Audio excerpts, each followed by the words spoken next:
South Dakota. This is state government and higher education. That's where the growth has been. Is it necessary that we grow like that? Well, we learned here in Bill Janklo's third term in office that it isn't. In fact, we were able to decrease the number of state employees dramatically. And you'll remember that when Bill Janklo left office in 2002, the percentage of the state budget devoted to K through 12 education was 38.4%, a far cry from what it is today. So this presents the problem and the challenge. How did we propose to deal with it in the past legislative session, and how will we deal with it in the future? This chart is a very important chart because it represents the coming together of myself as minority leader and David Knutson as the majority leader in the state Senate. Together we charted a course for progress in education and in budgeting. Again, we cannot change our priorities until we change the process we go through in establishing those priorities. So what is it that we were going to do? Well, we were going to repeal the tax breaks on TransCanada. A tax break that TransCanada never asked for and didn't need to come to South Dakota. In fact, our neighbors who are along the same route, North Dakota and Nebraska, offered no tax break to TransCanada, but they came through that route anyway. They would have come here as well. We are sending a check for $10.5 million to TransCanada, again for an incentive they never asked for and didn't need. In the same year, we zeroed out education. So Senator Knutson and I agreed that we could reduce the size of government across the board, excluding K through 12 education, and that would save $7 million. David's later statistics suggested it was between $10 and $20 million. So add that to the TransCanada number we would save. Phantom FTEs, that's when a department comes to the appropriations process and says, we need 40 employees. We appropriate money for 40 employees. They hire 35. There are 5 phantom FTEs. That money becomes what's called salary salvage in state government language, and it's used for other things. Well, we felt that we could reduce phantom FTEs. There are currently 623 in state government. And then the other things, executive branch travel, PhD in physics, and legislative travel. Together, we charted a course for removing the structural deficit in the state of South Dakota and reprioritizing those dollars. You remember the bill because so many of you were a part of the bill. That Senator Knutson was the prime sponsor on it, and I was the co-sponsor on it, to increase funding. In good years, when we had budget surpluses, we would see to it that those increases traveled along to the school districts, and that we would share the pain together in difficult years. That was the proposal that this administration shelved. So, that's where we're going to go back, and that's going to be the answer to how we're going to deal with reinvestment in education. It's not going to be easy because it requires these systemic changes in the way we budget in the state of South Dakota. It is essential that we make those changes, though, before we can reinvest in education. And when we do, there are a number of proposals out there on how to do it.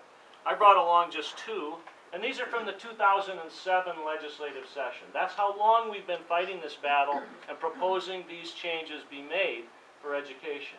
In 2007, I proposed a bill that was based on the Iowa law, which would have required the appropriations process to adopt the education budget before the rest of the budget, and then we would build the rest of state government around education, recognizing that the Constitution of this state talks repeatedly about education and how important it is. Our founders understood it. Our founders understood it.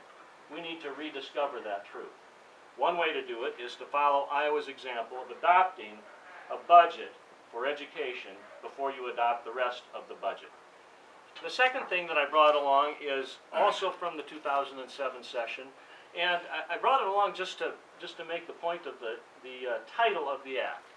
An act to increase general funding for school districts to impose a temporary limit on the growth of the state general fund spending. Those concepts go together.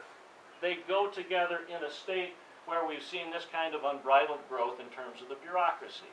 We must limit that growth if we're going to increase general funding for school districts. And that was the proposal that we made in the 2007 session, and again in 8, 9, and 10. The concept was similar to the idea that David presented, which I was a co-sponsor of, to increase funding. In '09, we were talking 3 or 4%. In '10, we were talking about, based on the growth in the state revenue stream, either would have represented progress for K through 12 education in South Dakota. We're all familiar with the statistics about where we are. We all know that our educators do a phenomenal job in spite of the fact that state government does not value what they do. We are at a turning point in our state.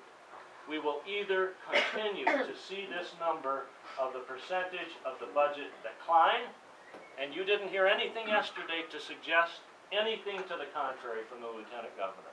Nothing. He was very clear. No money for education. Or we will see it return to the number that it was during the time when Bill Janko left office. And that is what we commit to do. We will move the investment in education from where it is today to where it was when Bill Janko left office in 2003, 38.4%. That's going to mean that we have to reduce the size of spending in the rest of state government. But after all, why does state government exist, if not to adequately care for the children of this state? That's something that the founders understood better than I think our current leadership does. We would all do well to return to those fundamental principles that are contained in the Constitution. The idea that the reason a state government exists at all is to make certain that our children are cared for and well educated to prepare South Dakota for the next generation. 4 years from now, we will have the chance to look back and assess the decision made by the citizens of South Dakota. That decision will either represent a continuing decline in the emphasis on education, or it will represent a new day in which South Dakota actually realized its potential and placed a meaningful value on the children of this state by reducing the growth in government and by reducing things like the corporate welfare going to TransCanada and the excessive budgeting practices of this administration. We can do all those things. All it requires is the political will to do so. It is easy to be a popular governor in a state like South Dakota. You go to ribbon cuttings, you give speeches, and you do things like that. It's easy to be a popular governor. It's hard to be a good one. These decisions I've suggested to you today represent the appropriate steps for South Dakota to take to make certain that our future is as bright as it can possibly be. I thank you again for being here, and I would be happy to take any questions that anybody has. John? You cited the state's responsibility for children and their education.